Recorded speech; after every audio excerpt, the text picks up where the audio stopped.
What is up, Internet? It's Facebook! Not really live because I'm recording this early because I have my running club for the church tonight, but hey, I'm reading some Ozma. It is, I believe, today is chapter 10. Let's look. Yeah, I think it's chapter 10 today. I don't know. Yep, chapter 10 of Ozma of Oz. Remember last night all of our heroes gathered in Princess Langwidier's palace and were discussing, like, how do we save the royal family of Ev? I'm sorry, I'm rubbing my beard down because apparently I need to butter it and oil it and get it all, because it's all like, wah, crazy. And I just noticed it whenever I turned on the camera. I do not believe there are any fat babies in this chapter. But it is chapter 10 of Ozma of Oz. It's called The Giant with the Hammer. I have two munchkins with me tonight. 1 and 2. Okay. The oldest, the one who laughs uncontrollably at fat babies and everything else the Hungry Tiger says, is not here. So hopefully we can get through tonight's chapter without me stopping to chuckle for 3 minutes. Fingers crossed. All right. Here we go. The road led for a time through a pretty farm country, and then past a picnic grove that was very inviting. But the procession continued to steadily advance until Billina cried in an abrupt and commanding manner, "Wait! Wait!" Ozma stopped her chariot so suddenly that the Scarecrow's sawhorse nearly ran into it, and the ranks of the army tumbled over one another before they could come to a halt. Immediately the yellow hen struggled from Dorothy's arms and flew into a clump of bushes by the roadside. "What's the matter?" called the Tin Woodman anxiously. "Why, Billina wants to lay her egg, that's all," said Dorothy. "Lay her egg?" repeated the Tin Woodman in astonishment. "Yes, she lays one every morning about this time, and it's quite fresh," said the girl. "But does your foolish old hen suppose that this entire cavalcade, which is bound on an important adventure, is going to stand still while she lays her egg?" inquired the Tin Woodman earnestly. "What else can we do?" asked the girl. "It's a habit of Billina's, and she can't break herself of it." "Well, she must hurry up," said the Tin Woodman impatiently. "No, no!" exclaimed the Scarecrow. "If she hurries, she may lay scrambled eggs." "That's nonsense," said Dorothy. "But Billina won't be long, I'm sure." So they stood and waited, although they were restless and anxious to proceed. By and by, the yellow hen came from the bushes, saying, "Good, good, good, good, good, good, good, good, good, good." "What is she doing? Singing her lay?" asked the Scarecrow. "Forward, march!" shouted the Tin Woodman, waving his axe, and the procession started just as Dorothy had once more grabbed Billina in her arms. "Isn't anyone going to get my egg?" cried the hen in great excitement. "I'll get it," said the Scarecrow, and at his command the sawhorse pranced into the bushes. The straw man soon found the egg, which he placed in his jacket pocket. The cavalcade, having moved rapidly on, was even then far in advance, but it did not take the sawhorse long to catch up with it, and presently the Scarecrow was riding in his accustomed place behind Ozma's chariot. "Well, what shall I do with the egg?" he asked. I'm sorry, this is Scarecrow. "What shall I do with the egg?" he asked Dorothy. "I do not know," the girl answered. "Perhaps the Hungry Tiger would like it." "It would not be enough to fill one of my back teeth," remarked the Tiger. "A bushel of them hard-boiled might take a little of the edge off my appetite, but one egg isn't good for anything at all that I know of." "No, it wouldn't even make a sponge cake," said the Scarecrow thoughtfully. "Tin Woodman might be able to carry it with his axe and hatch it, but after all, I may as well keep it myself for a souvenir."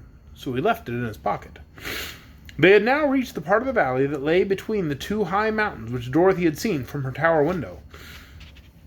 At the far end was the third great mountain which blocked the valley, and was the northern edge of the land of Ev. It was underneath this mountain that the Gnome King's palace was said to be, but it would be some time before they reached that place. The path was becoming rocky and difficult for the wheels of the chariot to pass over, and presently a deep gulf appeared at their feet, too wide for them to leap. So Ozma took a small square of green cloth from her pocket and threw it upon the ground. At once it became the magic carpet and unrolled itself far enough for all the cavalcade to walk upon. The chariot now advanced, and the green carpet unrolled before it, crossing the gulf on a level with its banks, so that all passed over in safety. "Well, that's easy enough," said the Scarecrow. "I wonder what'll happen next." He was not long in making the discovery, for the sides of the mountains came closer and closer together until finally there was but a narrow path between them, along which Ozma and her party were forced to pass in single file. They now heard a low and deep thump, thump, thump, which echoed throughout the valley and seemed to grow louder as they advanced. Then, turning a corner of rock, they saw before them a huge form, which towered above the path for more than 100 feet. The form was that of a gigantic man built out of plates of cast iron, and it stood with 1 foot on either side of the narrow road, and swung over its right shoulder an immense iron mallet, with which it constantly pounded the earth. These resounding blows explained the thumping sounds they had heard, for the mallet was much bigger than a barrel, and where it struck the path between the rocky sides of the mountain, it filled all the space through which our travelers would be obliged to pass. Of course, they at once halted a safe distance away from the terrible iron mallet. The magic carpet would do them no good in this case, for it was only meant to protect them from any dangers upon the ground beneath their feet, and not from dangers that appeared in the air above them. "Wow!" said the Cowardly Lion with a shudder. "It makes me dreadfully nervous to see that big hammer pounding so near to my head. 1 blow would crush me into a doormat." "The Iron Giant is a fine fellow," said Tick-Tock, "and works as steadily as a clock. He was made for the Gnome King by Smith and Tinker, who made me, and his duty is to keep folks from finding the underground palace. Is he not a great work of art?" "Well, can he think and speak as you do?" asked Ozma, regarding the giant with wondering eyes. "No," replied the machine. "He is only made to pound the road and has no thinking or speaking attachment, but he pounds very well, I think." "Too well," observed the Scarecrow. "He's keeping us from going further. Is there any way to stop his machinery?" "Only the Gnome King, who has the key, can do that," answered Tick-Tock. "Then," said Dorothy anxiously, "what shall we do?" "Excuse me for a few minutes," said the Scarecrow, "and I will think it over." He retired then to a position in the rear, where he turned his painted face to the rocks and began to think. Meantime, the giant continued to raise his iron mallet high in the air and to strike the path terrific blows that echoed through the mountains like the roar of a cannon. Each time the mallet lifted, however, there was a moment when the path beneath the monster was free, and perhaps the Scarecrow would notice this, for when he came back to the others, he said, "The matter is a very simple one after all. We have but to run under the hammer one at a time when it's lifted, and pass to the other side before it falls again." "It will require quick work if we escape the blow," said the Tin Woodman with a shake of his head, "but it really seems the only thing to be done. Who will make the first attempt?" They looked at one another hesitatingly for a moment. Then the Cowardly Lion, who was trembling like a leaf in the wind, said to them, "I suppose the head of the procession must go first. And that's me, but I'm terribly afraid of that big hammer." "What will become of me?" asked Ozma. "You might rush under that hammer yourself, but the chariot would surely be crushed." "We must leave the chariot," said the Scarecrow, "but you 2 girls can ride upon the backs of the lion and the tiger." So this was decided upon, and Ozma, as soon as the lion was unfastened from the chariot, at once mounted the beast's back and said she was ready. "Cling fast to his mane," advised Dorothy. "I used to ride him myself, and that's the way I held on." So Ozma clung fast to the mane, and the lion crouched in the path and eyed the swinging mallet carefully until he knew just the instant it would begin to rise in the air. Then, before anyone thought he was ready, he made a sudden leap straight between the Iron Giant's legs, and before the mallet struck the ground again, the lion and Ozma were safe on the other side. The tiger was next. Dorothy sat upon his back and locked her arms around his striped neck, for he had no mane to cling to. He made the leap straight and true as an arrow from a bow, and ere Dorothy realized she was out of danger and standing by Ozma's side. Now came the Scarecrow on the Sawhorse, and while they made the dash in safety, they were within a hair's breadth of being caught by the descending hammer. Tick-Tock walked up to the very edge of the spot the hammer struck, and as it was raised for the next blow, he calmly stepped forward and escaped its descent. That was an idea for the Tin Woodman to follow, and he also crossed in safety while the great hammer was in the air. But when it came to the 26 officers and the private, their knees were so weak that they could not walk a step. "In battle we're wonderfully courageous," said one of the generals, "and our foes find us very terrible to face, but war is one thing and this is another. When it comes to being pounded upon the head by an iron hammer and smashed into pancakes, we naturally object." "Make a run for it," urged the Scarecrow. "Our knees shake so that we cannot run," answered a captain. "If we should try it, we would all certainly be pounded to jelly." "Well, well," sighed the Cowardly Lion, "I see, friend Tiger, that we must place ourselves in great danger to rescue this bold army. Come with me, and we will do the best we can." So Ozma and Dorothy, having already dismounted from their backs, the lion and the tiger leaped back again under the awful hammer and returned with 2 generals clinging to their necks.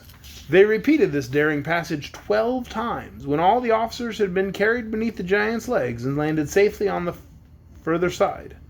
By that time the beasts were very tired and panted so hard that their tongues hung out of their great mouths. "But what has become of the private?" asked Ozma. "Oh, leave him there to guard the chariot," said the lion. "I'm tired out and won't be able to pass under that mallet again."